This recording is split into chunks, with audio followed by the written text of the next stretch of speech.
दूसरों के शिकार को चाटने का घटिया काम गीदड़ करता है। भारत में रहने वाला हर व्यक्ति वो शेर है कि जिस जंगल में कदम रखेगा फिर किसी की हिम्मत नहीं है कि उस शिकार को पकड़ पाए। मेरे दोस्त, एक गीदड़, एक भेड़िया फिर शिकार समझकर चाटता हुआ भारत की तरफ आ रहा है। बहुत ध्यान से देखना, ऐसे आर्टिकल आपको हर कोई बनाकर बता नहीं पाएगा क्योंकि इसमें रिसर्च लगती है। एक एक धागा खोलूंगा इस फायर ब्रांड एनालिसिस में और आप समझ पाएंगे कि आखिर भारत क्यों जब जब आगे जाता है तब तब वो पीछे क्यों गिरता है। क्यों भारत में ही बैठे हुए भारत के दुश्मन बाहर से बैठे हुए उन दुश्मनों को तैयार कर देते हैं और भारत वही रह जाता है। 1000 साल के आक्रमण सोमनाथ पर, लेकिन फिर भी मिटा नहीं पा रहे हैं। कोई तो बात होगी इस देश के खून में, कोई तो बात है। बहुत ध्यान से देखिएगा। देखिए, कश्मीर में जेनजी प्रोटेस्ट होगा, इसकी धमकी दे चुके हैं उमर अब्दुल्ला। आप कहेंगे सर ये भारत में ये क्या जेनजी जेनजी लगा रखा है, समझ नहीं आ रहा। हो तो गया एक जेनजी, एक यहां हो गया, एक झारखंड में हो गया, फिर दोबारा होगा क्या? प्यारे भाई, आपको यही समझाने के लिए तो ये आर्टिकल लाता हूं। देख के चलिएगा। बहुत से लोग नीचे कमेंट करते हैं। एक और गुजारिश आपसे करता हूं आगे बढ़ने से पहले कि मैंने डिस्क्रिप्शन में सब, देखिए सबकी तरह मैं डेली ये सब बोलूंगा तो अच्छा नहीं लगेगा, आप मेरा नेचर जानते हैं, इसलिए मैं एक बार आपसे बोलता हूं कि भारतवर्ष को बढ़ाना है तो डिस्क्रिप्शन में सारा लिंक मैंने दिया हुआ है। 1-2 दिन पहले मैंने वीडियो में हर चीज बताई हुई है। आप सीधे जाकर एप्लीकेशन डाउनलोड करें और अपने फ्यूचर को, अपने बच्चों के फ्यूचर को, अपने साथियों, दोस्तों, नौजवानों, अपने बुजुर्ग माता पिता के लिए भी ये ज्वाइन कर सकते हैं। आप चले जाएं, डिस्क्रिप्शन में सब कुछ पड़ा हुआ है, डायरेक्ट लिंक है। मैं बार बार इसके बारे में नहीं बोल, कोई दिक्कत है नीचे फोन नंबर दिया हुआ है, डायरेक्ट उनसे फोन करिए, हर चीज क्लैरिफाई करिए, उसके बाद ज्वाइन करिए। ठीक है प्यारे भाई? देखिए, कश्मीर में जेनजी प्रोटेस्ट होने वाला है। पत्थरबाजों से हम निपट गए, 370 से हम निपट गए, सब चीज से हम निपट गए प्यारे जाबाज। अब क्या दिक्कत है कि जेनजी प्रोटेस्ट होने वाला? सुनिए, अभिजीत दीपिके जैसे दलाल को फिर भी इज्जत दे रही है भारत की सरकार कि उनके कहने पर धर्मेंद्र प्रधान का इस्तीफा हो गया, लेकिन अमेरिका को तो कोई वैल्यू नहीं दे रहे, उसकी तो कुत्ते की सी भी औकात नहीं रख रखी। तो दुख तो होगा, दुख तो होगा प्यारे भाई। तो जहां कोई भी पैतरा काम ना आए तो वहां मौका ढूंढता है। जो लाल किले से कहा था प्रधानमंत्री ने कि ये भेड़िए मौके के इंतजार में है कि कब इसको दहला जाए देश को। देखना एक बार, यहां देख लीजिए, upset by centre response business rules reservation report, Omar Abdullah wants Gen Z style agitation in Jammu and Kashmir. प्यारे भाई ध्यान से समझिएगा, आर्टिकल बहुत अच्छा है, एक एक धागा खोलूंगा आपको समझ में भी आएगा। जैसे ही यह बात सुनी कि जम्मू कश्मीर में जेनजी प्रोटेस्ट होने वाला है, तुरंत वो मसीहा आ गए वहां पर जो इन सारे देशों में तख्ता पलट करवा चुके हैं। एड़ी से चोट, हम गर्व है भारत की संस्कृति पर, हमें गर्व है कि एड़ी से चोटी तक का जोर लगा दिया। पूरी दुनिया का शहंशाह कहे जाने वाले अमेरिका ने कुछ नहीं उखाड़ पा रहा, टेढ़ा नहीं कर पा रहा। उखाड़ना छोड़िए, यहां देखिए, यह भारत का एम्बेसडर है। यहां देखिए, कश्मीर दौरे पर अमेरिकी राजदूत 15 साल में पहली बार आ रहा है। क्यों? क्योंकि सुन लिया कि वहां के मुख्यमंत्री ने कहा है कि यहां जेनजी प्रोटेस्ट होने वाला है, आग में घी डाल देना है, पूरा पैसा झोंक देना है जम्मू कश्मीर के अंदर दोबारा। क्यों? क्योंकि महबूबा मुफ्ती स्लेट लेके खड़ी है कि हम जब तक 370 वापस नहीं करा लेते तब तक चैन की सांस नहीं लेंगे। अलगाववादी पाकिस्तान का सपोर्ट लेके जम्मू कश्मीर में बैठा है, वो यूथ बैठा है जो जेनजी प्रोटेस्ट करने के लिए तैयार है। अब आप समझिए, ऐसे में अमेरिका के राजदूत, और वो भी मुख्यमंत्री से मिलेगा, वो भी किससे? महबूबा मुफ्ती से। इन डॉट्स को कनेक्ट करिएगा, आपके समझ में क्लियर चीज आ जाएगी। अब मैं आपको यह बताता हूं इसके पीछे का मुद्दा क्या है। बहुत ध्यान से समझना कि कश्मीर में जेनजी प्रोटेस्ट होने क्यों वाले। देखिए, first understand the Jammu Kashmir reservation. देखिए, आपने मिनिमम यूजुअली रिजर्वेशन सुना होगा, SC ST OBC, यही तो रिजर्वेशन है। मैक्सिमम EWS, इसके अलावा तो नहीं सुना। लेकिन जम्मू कश्मीर में कुछ ऐसी चीजें हैं उनके लिए भी रिजर्वेशन मिलता है। और जब 370 हटाया गया उसके बाद पहाड़ी लोगों को, वहां पर गुज्जर हैं, बकरवाल से, उन्होंने कहा कि हमको भी रिजर्वेशन बढ़ाना चाहिए। अब मैं आपको दिखाता हूं, देख के चलना। SC ST और OBC, जनरली हमने यही देखा है कि ये geographically socially backward and particular circumstances के लिए हम रिजर्वेशन देते हैं। लेकिन व्हाट एग्जैक्टली हैपेंड, हुआ क्या? इन्होंने कंप्लीट एक एक्सरसाइज कराई। जो मुख्यमंत्री है उमर अब्दुल्ला, उसने यहां पर कैबिनेट को इश्यू बताया, उसने यहां पर सारे फाइल बता दिए। लेफ्टिनेंट, देखिए जैसे दिल्ली है, दिल्ली में लेजिस्लेटिव असेंबली है, लेकिन LG के बिना कोई काम नहीं होगा क्योंकि वो यूनियन टेरिटरी है। वैसे ही जम्मू कश्मीर आपको पता है इस समय यूनियन टेरिटरी है, लेजिस्लेटिव असेंबली है, लेकिन LG है।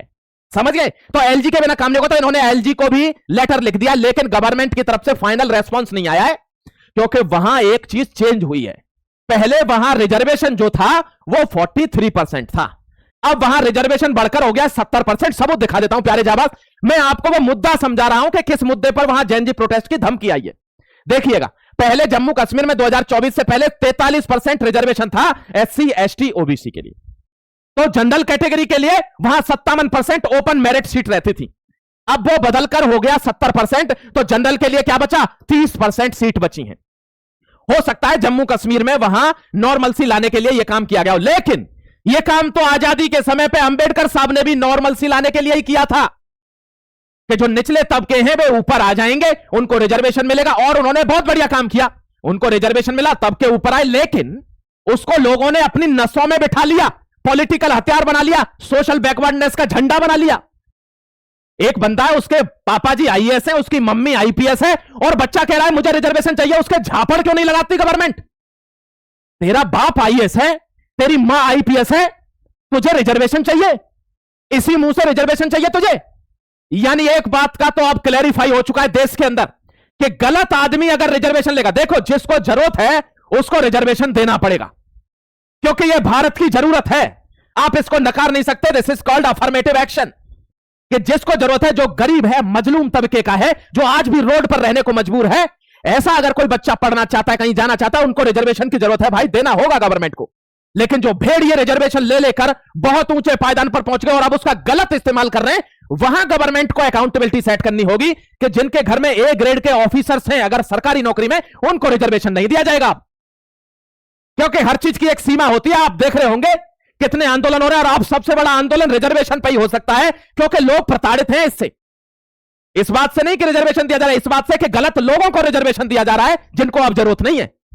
तो यह देख के चलना पड़ेगा प्यारे भाई। दूसरी बात, अब यहां पर क्या है, एससी एसटी ओबीसी, यही मेनली देखा, लेकिन जम्मू कश्मीर में आरबीए एएलसी यानी residence backward areas adjoining line of control, border वाले काफी एरिया हैं, वहां पर भी रिजर्वेशन मिलता है, इसलिए इसको बढ़ाकर क्या किया गया, 70%। अब इस चीज पर जो जनरल है उसका 30% हो गया, इस चीज पर जेएनजी प्रोटेस्ट की मांग हो रही है, और अमेरिका को यह पता चल गया है, और वहां भारत का राजदूत आ रहा है, पहुंच चुका है। किससे मिलेगा, महबूबा मुफ्ती से, जो 370 बहाल करना चाहते हैं। कनेक्टिंग डॉट्स जोड़ना प्यारे भाई, आपको आर्टिकल इसीलिए तो लेकर आता हूं कि आप उसको समझ पाए। अब मैं आपको बताऊंगा कि सर भारत के पीछे क्यों पड़ गए ये सारे देश। हम तो किसी को कुछ नुकसान नहीं पहुंचा रहे, किसी की इकोनॉमी को नहीं, किसी पर आक्रमण नहीं कर रहे, कुछ नहीं कर रहे। अरे डोवाल साहब भी तो ये कह रहे थे, हमने पहले भी, आज आपको एक एग्जाम्पल दिखाऊंगा पहले का, हमने पहले भी किसी को नुकसान नहीं पहुंचाया भाई, किसी को कोई दिक्कत नहीं करी, बस यही हमारी जो सहिष्णुता थी वो हमारी कमजोरी बन गई, ये प्रॉब्लम हो गई। देखिए ना क्यों हमसे परेशान है लोग। 2014 में fastest growing major economy China था, आज इंडिया है। फास्टेस्ट स्मार्टफोन मैन्युफैक्चरिंग ग्रोथ पहले चाइना में थी, आज इंडिया में। ये पूरा चार्ट देख लीजिए, एक एक बोलूंगा तो बहुत टाइम हो जाएगा। यानी हर चीज में active IPO market, railway, electrification, road network, railway bridge, largest stadium, growing major, cement producer, skyscraper, rice producer, largest two wheeler, largest electrical three wheeler, largest office building, tallest statue in the world. हर चीज में भारत इस समय growing number 1 पर है। और ये कौन कह रहा है, ये कह रहा है फिनलैंड का प्रेसिडेंट। यार what a ट्रेमेंडस growing strategy India is holding right now. और इस तरीके से अगर इंडिया 10 साल भी चला तो ये तो वर्ल्ड ऑर्डर को डिसाइड करेगा। यानी वर्ल्ड ऑर्डर चेंज वेंज ये सब छोटी मोटी बात है, ये डिसाइड करेगा इंडिया कि अब वर्ल्ड ऑर्डर क्या होना चाहिए। इस चीज से गीले हो रहे पैंट। अब इस चीज को भारत का, लेकिन भारत के पास एक ही चैलेंज है क्या? नहीं, चैलेंज भी दिखाऊंगा ना आपको, देखिएगा एक बार। प्रॉब्लम यह है, India will help shape the next world order हर चीज में। और मैंने यहां एक चीज का तो जिक्र ही नहीं किया, उसका जिक्र इसलिए नहीं किया क्योंकि उसको अलग से दिखाऊंगा सबूत में, वो समझाना ज्यादा जरूरी है, ध्यान रखिएगा। मैं थोड़ा सा आगे बढ़ जाता हूं। आज बांग्लादेश जैसा टुच्चा देश, भारत सब कुछ मैंने दिखाया कि हम सबसे ज्यादा फास्टेस्ट ग्रोइंग जा रहे हैं, हमने 2047 का लक्ष्य रख दिया, हम सारे चैलेंजेस को पार कर रहे हैं। लेकिन बांग्लादेश जैसा टुच्चा भिखारी कंगला भिखमंगा देश हमको धमकी दे रहा है, हमको शर्त रख रहा है। देखिए ना भारत के सामने क्या शर्त रख रहा है, देखिए 2 कंडीशन कि एक तो शेख हसीना को वापस भेजिए, इस पर एक्शन लीजिए, और एक जो उस्मान हादी था जो ग्रेटर बांग्ला का नक्शा बना रहा था और जो नॉर्थ ईस्ट को बांग्लादेश में दिखा रहा था, उसको किसी ने स्वाद दे दिया, उसको किसी ने प्रसाद दे दिया। अब दोस्तों प्रॉब्लम क्या हुई कि उसको कह रहा है कि वो जो बंदे पकड़े गए हैं भारत के बॉर्डर पर वो भी हमको चाहिए। अरे ले जाओ, हम उनका क्या करेंगे, क्योंकि भारत ने तो उसको मारा नहीं ना, बांग्लादेश के ही लोगों ने उसको मारा था। वो भाग के आ गया। अब आपको एक चीज दिखाता हूं, ये बोल रहा है कि मैं भारत आऊंगा ही तब, या तो रीसेट करिए या रोड ब्लॉक करिए, या तो पूरा सिस्टम रीसेट करिए, शेख हसीना को यहां भेजिए, हादी के कातिलों को यहां भेजिए, और या फिर ब्लॉक कर दीजिए। ये हमको धमकी कौन दिलवा रहा है? चीन दिलवा रहा है, क्योंकि ये हमारे पड़ोस में बैठा है ना। यानी दूसरा पाकिस्तान पैदा करना चाहता है चीन हमारे सामने, कि एक तरफ से पाकिस्तान है ही, दूसरी तरफ एक पाकिस्तान और बना दूं। लेकिन वो भूल गया कि इस मातृभूमि में अजीत डोभाल जैसे शेर भी रह रहे हैं। मैं जवाब दिखाऊंगा आपको, टेंशन मत लेना। एक जवाब हमारा क्लियर है कि तुम दूसरा मुंबई करो, एक बलूचिस्तान खो दोगे। आज आपको दिखाऊंगा कि कैसे अफगानिस्तान ने लाहौर को भारत में बताया। इसका मतलब क्या है? और कोई भी चीज अगर इतने बड़े पटल पर बोली जाती है, वो ऐसे रैंडमली स्लिप ऑफ टंग नहीं होती। इतने बड़े पटल पर एम्बेसी की तरफ से अगर कोई चीज बोली जा रही है, पूरे रणनीति के साथ बोली जाती है। भारत में अगर लाहौर को दिखा रहे, इसका मतलब क्या है? पाकिस्तान का भविष्य अंधेरे में है। वो जमीन वहां से नास्ते नाबूद होने वाली है, वो अखंड भारत के अंदर आ सकती है। बात सिर्फ पीओके की नहीं कर रहा हूं, पाकिस्तान की कर रहा हूं, ध्यान रखिएगा। प्यारे जाबा, सबूत दिखाऊंगा। देखिए, ऑपरेशन सिंदूर के बाद लगभग 22 बड़े बड़े अटैक हैं जो पाकिस्तान ने प्लान किए और भारत ने उनको फेल किया। हमारी इंटेलिजेंस एजेंसीज को सल्यूट करिए, grand salute to the intelligence officers. Comment में करिए प्यारे जाबाज। ये देखिए, और आपको बता देता हूं, भारत के ही दलाल जो पैसे पर बिक जाते हैं, उन्हीं को रिक्रूट कर रहा है कौन? शहजाद भाटी। शहजाद भाटी ही रिक्रूट कर रहा है इंस्टाग्राम के थ्रू। उनकी फीड देखकर देख लीजिए, स्टेट उत्तर प्रदेश, हरियाणा, दिल्ली, पंजाब, राजस्थान, महाराष्ट्र, उत्तराखंड, कर्नाटक, गुजरात, बिहार, तेलंगाना, हिमाचल, जम्मू एंड कश्मीर। प्यारे जाबाज, एक बार देख लेना, इंडिया की सिक्योरिटी इतनी मजबूत हो चुकी है कि 22 टेरर अटैक को हमने नास्ते नाबूद किया है। कब? ऑपरेशन सिंदूर के बाद। और आप कहते हो कि हमको पानी दे दो, चप्पल तेरे मुंह पर इतनी दे दूंगा, यही का यही खून खोलता है। ये नापाक मुल्क है, ध्यान रखना। ये कहता है हमको पानी दे दो, पानी पीकर आतंकवाद फैलाऊंगा। 22 बार ये प्लान कर चुका है भारत में टेररिस्ट अटैक। लेकिन भारत की एजेंसी इतनी सतर्क हैं कि अब ये कितना भी घोड़े खोल ले, कुछ नहीं उखाड़ पाएगा। ये समझ गए प्यारे भाई? और ऑपरेशन सिंदूर की कहानी आपने देख ली कि नहीं? नीचे लोग कमेंट कर रहे थे, सर कहां आएगा, हमको पता नहीं। प्यारे भाई, वो डिस्कवरी पर एक्सक्लूसिव है। मैं आपको कहानी सुना दूंगा। अगर आप मेरे मुंह से कहानी सुनना चाहते हैं, विद फिगर्स, फैक्ट्स के साथ, टेम्पलेट्स के साथ, सारी ऑपरेशन सिंदूर की कहानी जो डिस्कवरी पर आई है, वो मैंने देखी है, मैं आपको सुना दूंगा। कमेंट कर देना अगर आपको सुननी होगी तो। आपके अगर रोंगटे खड़े ना हो जाए तो मेरा नाम बदल देना, ये मेरा चैलेंज है। वो हमने साहस दिखाया है ऑपरेशन सिंदूर में। प्यारे भाई, एक चीज और आपको बढ़ जाता हूं आगे, थोड़ा सा देखिए। ये खड़गे साहब हैं, इनकी जबान बहुत फिसल रही है आजकल, क्योंकि इनके जो मसीहा हैं वो गिरफ्तार होने वाले हैं। दिल्ली पुलिस में एफआईआर हो गई है जिसने वंदे मातरम गाने में इंटरप्शन किया है, वो भी देश की आजादी के दिन।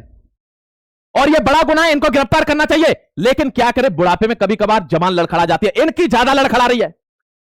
बूढ़े तो और भी लोग हैं, कौन सा कोई जवान बैठा है? भारत का प्रधानमंत्री बूढ़ा नहीं है। अजीत डोभाल साहब 80 साल के ऊपर हैं, वे तो कभी देश के खिलाफ कुछ ऐसा बोलते नहीं है यार। इन्हीं की जबान क्यों लड़खड़ाती है? देखिएगा, राहुल गांधी ने देश के लिए जान दे दी। ये देखिए, सोनिया गांधी जी ने अपनी जान देकर देश को बचाया। इनकी ये प्रॉब्लम क्या है? प्रॉब्लम अंदर है, बाहर नहीं है, जबान में नहीं है। ध्यान रखिएगा, वंदे मातरम का जो डिसरप्शन कर रहा है कि मैं वंदे मातरम नहीं गाऊंगा, लेकिन इस देश का प्रधानमंत्री मुझे बनना है, मेरे बाप की बापोती बनी हुई है यहां पर कि हम कहीं से भी आकर यहां प्रधानमंत्री बन जाएंगे। गया वो समय, वो समय गया। मैं आपको औकात दिखा देता हूं। जब सुभाष चंद्र बोस प्रेसिडेंट हुआ करते थे इंडियन नेशनल कांग्रेस के, सबसे ऊपर के पटल पर सुभाष चंद्र बोस रेडियो से देश को संबोधित कर रहे हैं, बगल में सरदार वल्लभ भाई पटेल खड़े हैं, और 2 पायदान 2 मंजिला नीचे खड़े जवाहरलाल नेहरू, और ऊपर वाले दोनों लोग गायब हो जाते हैं, और निचले तीसरे तल्ले पर बैठा हुआ आदमी भारत का प्रधानमंत्री बनता है, वो भी आजादी के बाद। ये षड्यंत्र जिस दिन खुलेंगे ना, रहना दुर्लभ हो जाएगा, जैसे यहां अंग्रेजों का रहना दुर्लभ हो गया था आप लोगों का। वो जो इतिहास को मरोड़ा गया है ना, उस इतिहास की वजह से आज भी जनता को पूरी जानकारी पता नहीं है, वरना आप रह नहीं पाएंगे यहां। देखिए प्यारे भाई, इसका डबल स्टैंडर्ड भी थोड़ा देख लीजिए। जब झारखंड में प्रोटेस्ट हुआ, आपने देखा ना कोई देश के खिलाफ नारे, ना किसी से मारपीट, और सारी प्रताड़नाएं भी झेल ली, लेकिन किसी से कुछ कहा नहीं और जीत भी गए आखिर में। ये प्रोटेस्ट होते हैं कि जिसमें हमारी नेशनल सिक्योरिटी को थ्रेट नहीं आना चाहिए। हमारा हर मुद्दा सबसे ऊपर है, लेकिन हर चीज से ऊपर है हमारे देश की राष्ट्र सुरक्षा। यह आंदोलन है और उसमें जीत भी मिली है। लेकिन प्यारे भाई, यह तो उस आंदोलन में गया नहीं, क्योंकि यह तो आम आदमी पार्टी का बंदा है, यह तो फंडेड है कहीं से। अभी अपनी अब ये स्कूलों पर उतरा है। अब मैं इसकी औकात दिखाता हूं और चैलेंज करके औकात दिखाता हूं, देखना। यही तो मैं आपको बताता हूं कि ऐसा आर्टिकल कोई नहीं ला पाएगा। ये कह रहा है ना, स्कूलों में जा रहा है, स्कूलों में शिक्षा नहीं है, ये नहीं है, फलाना नहीं है, ढिमाका नहीं है। इसकी औकात सामने रख रहा हूं। कमेंट में लिख देना अगर आपको यह चीज समझ में आई है तो प्लीज मेरे दोस्त। ये देखिए, एक आदमी है तैमूर लंग, भारत में आता है, देख लीजिए 1336 और 1405। औरों की तो मैं बात नहीं कर रहा, एक अकेले की बात कर रहा हूं, वरना गौरी भी आया, गजनबी भी आया, इसकी अकेले की बात कर रहा हूं। ये भारत में आता है। ये क्यों आता है भारत में आक्रांता? क्योंकि भारत में पैसा होगा, भारत समृद्ध होगा, भारत की कल्चर संस्कृति, हमारी सनातन परंपरा बहुत अच्छी होगी, हम पर आर्थिक रूप से पैसे की कोई कमी नहीं होगी, भारत को सोने की चिड़िया कहा जाता था, इसीलिए तो आक्रमण करने आया। और जब ये आया तो अब भारत इतना समृद्ध है, संस्कृति, इतना सांस्कृतिक देश है, पैसा है हमारे पास, इकोनॉमिक सोने की चिड़िया है, तो हमारे पास विद्यालय भी रहे होंगे, हमारे पास चिकित्सालय भी रहे होंगे, हमारे पास हॉस्पिटल भी रहे होंगे, वैद्य रहे होंगे बहुत बड़े बड़े, हमारे पास सब कुछ होगा, अच्छा विचार भी होगा, सब कुछ होगा, धर्म भी होगा, संस्कृति भी होगी। फिर हम इसको रोक क्यों नहीं पाए? हम इसको रोक क्यों नहीं पाए? ये दीपिका से पूछिए। क्योंकि हर चीज की सुरक्षा के लिए आपकी सेनाएं जरूरी हैं। जिस देश के पास संस्कृति है, सद्भाव है, जिस देश के पास धर्म है, जिस देश के पास कल्चर है, अच्छा पैसा है, सब कुछ है, लेकिन सेना अगर मजबूत नहीं है, उसकी सीमाएं मजबूत नहीं है, वो देश एक दिन मिट्टी में मिलेगा। और यही हुआ बहुत से देशों के साथ। देख लीजिए आज तिब्बत की हालत। प्यारे जाबाज, जिसकी सेना मजबूत नहीं है, आज लोग पूछते ना, क्वेश्चन पूछते रहे, इतना पैसा लगा रहे हो आर्मी के ऊपर, इतने हथियार बनवा रहे हो, डेली डिफेंस बनवा रहे हो, इससे अच्छा कोई हॉस्पिटल बना देते, इससे अच्छा कोई चिकित्सालय बनवा देते, कोई विश्वविद्यालय बना देते बड़ा बच्चों को पढ़ने के लिए। क्या उस समय पढ़े लिखे लोग नहीं थे? सारे सारे शास्त्र हमारे यहां से निकले हुए हैं, चरक संहिता यहां से निकली है, सुश्रुता यहां से निकला हुआ है। आज जिसको पढ़कर तुम डॉक्टर बन रहे हो, कहां गए वो कहां गई नालंदा, जिसको तुम बचा नहीं पाए? क्यों? क्योंकि तुम्हारे पास सेनाएं मजबूत नहीं थी, आक्रांता आए और तुमको बर्बाद कर दिया। और यही डोभाल साहब हर बार मैसेज दे रहे, लोग समझ नहीं पा रहे। प्यारे जाबाज, देखिए तैमूर लंग का भारत में लूटपाट का उद्देश्य क्या था? हम पैसे में सबसे समृद्ध थे, सोने की चिड़िया थी भारत, और आज फिर से हम पर वही हो रहा है। लेकिन इस बार दुश्मन बाहर से नहीं आ रहा, इस बार दुश्मन अंदर बैठा है और लोगों के दिमाग से खेल रहा है कि स्कूल बनवाओ, विश्वविद्यालय बनवाओ, चिकित्सालय बनवाओ, जिससे कोई भी आकर इन पर आक्रमण कर दे, बस सेना मजबूत ना हो, डिफेंस का काम ना हो। आज डिफेंस में जिनकी तूती बोलती थी, उनके पैरों के नीचे से जमीन निकली हुई है भारत की वजह से। 18,000 करोड़ डायरेक्ट 43,000 करोड़ पर पहुंचता है हमारा डिफेंस में। ऐसी तैसी हुई पड़ी है कि 5 साल के अंदर ये इतना बड़ा प्लेयर बन जाएगा कि दुनिया का हर छोटे से बड़ा देश इससे हथियार खरीदेगा। इनका प्रोडक्शन क्यों? अभी दिखाता हूं सबूत दिखाता हूं। प्यारे जाबाज, देखिए ना, जिनके सीमाओं की रक्षा नहीं है, उनके पास कितनी बड़ी संस्कृति हो, कितना बड़ा धर्म हो, कितनी बड़ी परंपरा हो, सबको आक्रांता लूट कर खा गए। लेकिन अब ऐसा नहीं होने देंगे। अब राष्ट्रवादी जागरूक है, लिख देना कमेंट में। प्यारे जाबाज, देखिए इजराइल चाहता है कि भारत में पूरा डिफेंस बने। रशिया हमारे यहां पर एयर बस बना रहा है, रशिया का सुखोई 30, सुखोई 57 का यहां पर असेंबल शुरू हो गया, मैन्युफैक्चरिंग मेक इन इंडिया के अंदर। यहां देखिए भारत डिफेंस में आत्मनिर्भर बन रहा है। क्या किसी को पसंद आएगा क्या ये? क्योंकि आज तक तो हथियार बेचने वाले 2 ही देश थे, एक रशिया था, एक अमेरिका था। 4 से 5 देश हैं जिनके पास एक टेक्नोलॉजी है जो भारत के पास अभी नहीं आ रही है। उसके पीछे हम पड़े हुए हैं और उस तक पहुंच ना जाएं, इसी के लिए भारत को इतना खींचा जा रहा है। वो भी दिखा देता हूं सबूत के साथ। देखिए, यूएई कहता है कि हमको भारत से हथियार चाहिए, इंडोनेशिया कह रहा है हमको भारत से हथियार चाहिए, मलेशिया कह रहा है हमको भारत से हथियार चाहिए, मालदीव कह रहा है हमको भारत का हथियार चाहिए, आर्मेनिया कह रहा है हमको भारत का हथियार चाहिए, साइप्रस कहता है हमको भारत का हथियार चाहिए। आज अफगानिस्तान हर हथियार भारत से लेना चाहता है। आप क्या समझ रहे हो भारत के दुश्मन पैदा नहीं होंगे? जब हैसियत बढ़ेगी तो दुश्मन पैदा होंगे। आज भारत कई सेक्टरों में नंबर 1 ग्रोइंग चल रहा है, दुश्मन नहीं बढ़ेंगे। कमाल करते हो मेरे जाबाज। यहां देखिए, ये सुखोई का यहां पर मैन्युफैक्चरिंग शुरू हो चुकी है। हर आदमी को ब्रह्मोस चाहिए। देखिए इसका जलवा, हर आदमी को ब्रह्मोस चाहिए। इंडोनेशिया को, मलेशिया को, मालदीव्स को, अफगानिस्तान को भी ब्रह्मोस चाहिए, आर्मेनिया को भी चाहिए, साइप्रस को भी चाहिए, अजरबैजान भी हमसे ब्रह्मोस लेने आएगा। हर आदमी को ब्रह्मोस चाहिए। प्यारे भाई, आप समझ रहे हैं भारत का वर्चस्व कम है? ये देखिए प्रलय, हर आदमी को प्रलय चाहिए। ये देखिए, हर आदमी को आकाश तीर का एयर डिफेंस सिस्टम और प्रलय चाहिए। हर आदमी को पिनाका मिसाइल चाहिए। और सबसे बड़ी बात आपको बता देता हूं, देखिएगा एक बार, अब ये आदमी इस फील्ड में आ गया, अब तक नहीं था। आज एक धागा और खोलूंगा, इनको गाली दी जाती है ना, समझ जाना। आज कमेंट में आप खुद लिख के जाएंगे कि सर आज का जो आर्टिकल है वो हमने देख लिया क्या चीज है। इसलिए हम आप जीतेंगे कि फायर ब्रांड एनालिसिस में आते हैं, इसलिए आपके ऊपर भरोसा है, क्योंकि आप कुछ लाएंगे तो जबरदस्त लाएंगे। प्यारे जाबाज, देख लीजिए, ये एक चीज है जिसमें भारत पिछड़ रहा है। और ये क्या है? ये देखिए, ये हमारे तेजस खड़े हुए हैं, पूरी की पूरी कतार लगाए हुए। अगर अमेरिका चाहे ना, हमारे इतने तेजस खड़े हुए हैं कि यहां एक प्लांट लगाकर हमको इंजन प्रोवाइड कर सकता है, एयरक्राफ्ट इंजन, जो भारत के पास नहीं है। हम अमेरिका के ऊपर डिपेंड हैं। अमेरिका ने कह रखा है ये यहां पर GEIN-20 आराम से दीजिए, जरूर ज्यादा जल्दी नहीं है, एक तो वैसे ही बहुत प्रॉब्लम हो रही है, उतना जल्दी नहीं है। यानी जब तक आप दूसरों पर डिपेंड रहोगे, आप युद्ध में कुछ कर ही नहीं सकते। इसलिए भारत ने किसको जन्म दिया? कावेरी को। प्यारे जाबाज, एक टेक्नोलॉजी रह गई है, उसमें भी हम अब आने वाले हैं, और औकात में रहे अब पूरा विश्व। हम दिखाएंगे, वो कहते हैं ना कि सारे जहां से अच्छा हिंदुस्तान हमारा। मेरे प्यारे भाई, वक्त आने दे, बता देंगे तुझे आसमां। हम अभी से क्या बताएं क्या हमारे दिल में है। जो हमारे दिल में है वो तो हम दिखाई देंगे। ये देखिए, अब ये कावेरी भारत में बन रहा है अपने यहां पर, लेकिन कावेरी से हम संतुष्ट नहीं है। मैंने आपको कहा था ना कि अंबानी इसमें क्यों आया है, ये देख लीजिएगा यहां पर। ये देखिए, ये कामाकाजी ड्रोन है, इसका नाम है काल। ड्रोन का नाम ही काल है, दूसरे का नाम है यम।